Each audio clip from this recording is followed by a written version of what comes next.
Jagat Dewa Bathara ya jagat pengestungara.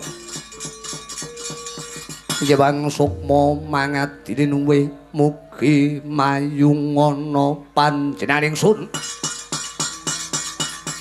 Yewang sukma mangadine nuwe mugi mayungana sagung dumadi te pancatnyana te.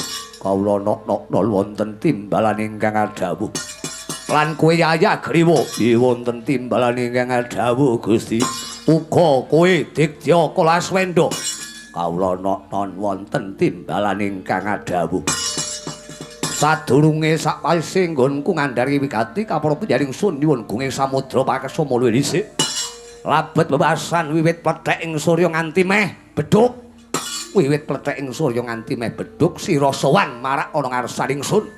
Nanging datan panjenenganing sun ajak rembukan babar pisan te. Kawula nok ngestaken dawuh sinuwun. Sauger patuwa sampun kersa paring dawuh menika sampun mujudaken ungup pepadang mapan jroning manah kula. Apa kaya mangkono? Allah nok.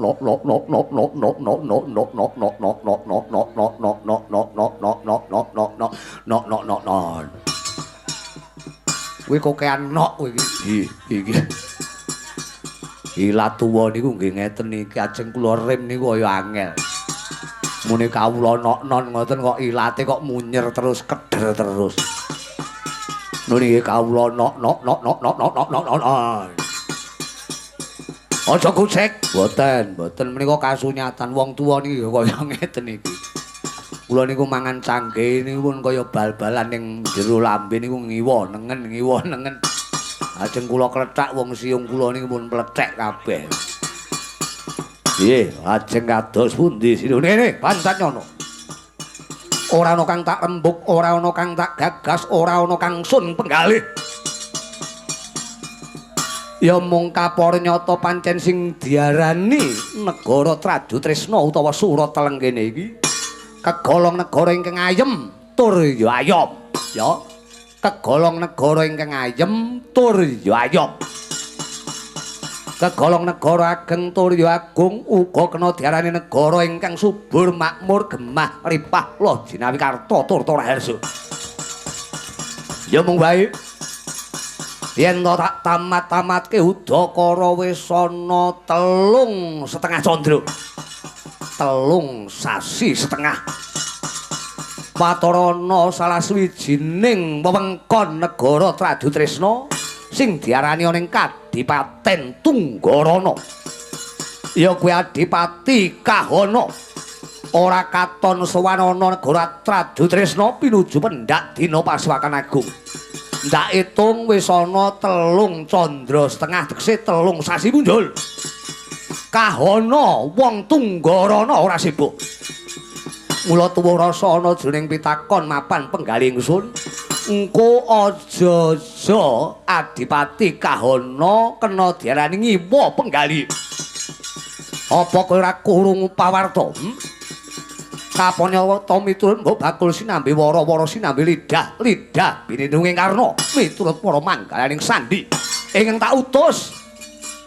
Mider-mider njalak paningal mapan kiwa tengening Kadipaten Tunggarana. Saperangan wong Tunggarana kaya-kaya surat teluk marang Tradutresna ning asok glondong pengareng-areng. Asok wujuding bulu bekti marang Pringgondani Pancatnyana. Wela dalah. Wah. Jai!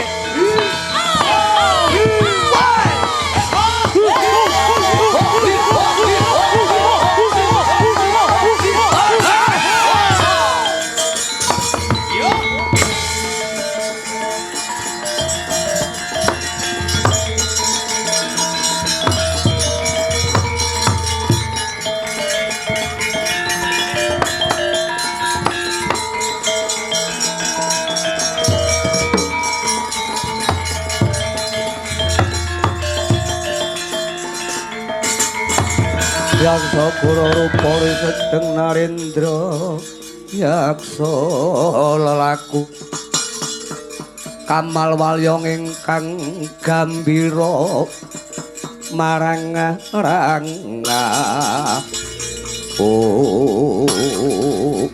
ladala sinuwun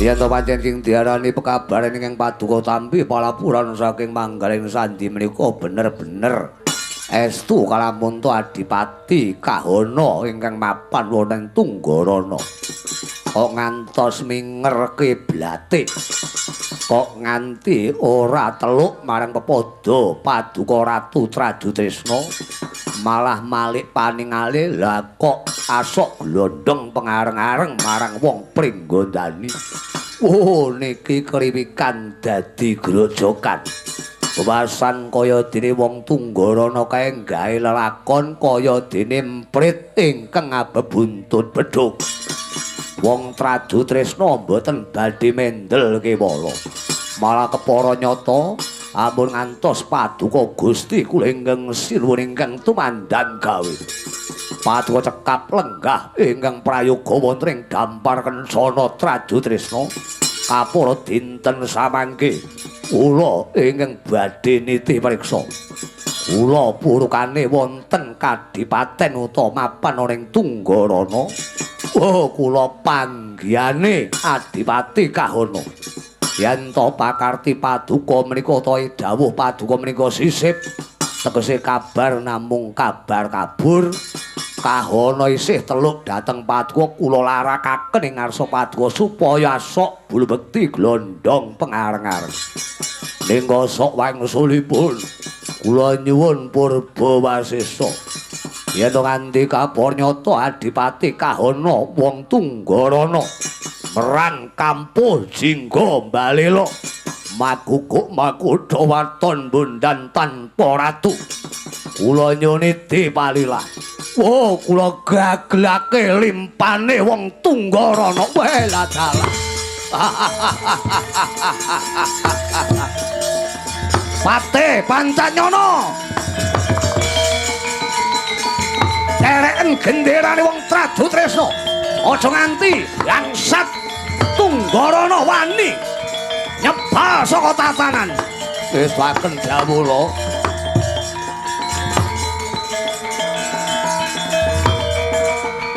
Kocap kacarita nalika semana dene rampung nimbal pangandika Nalendragana Negara Traju Tresna Prabu Bama Narakasura miyang Patih Pancanyana ibarate wong inang dereng abang tur ngidu dereng asat kedaduk kesaru gegering njaba kesaru gegering jawi minggang singgil binaturata pepatih negara Tunggarana inggih menika kapur nyata nenggih Dikya Kala sumber katon sowan marak mapan ngersani Sang Prabu Bama Narakasura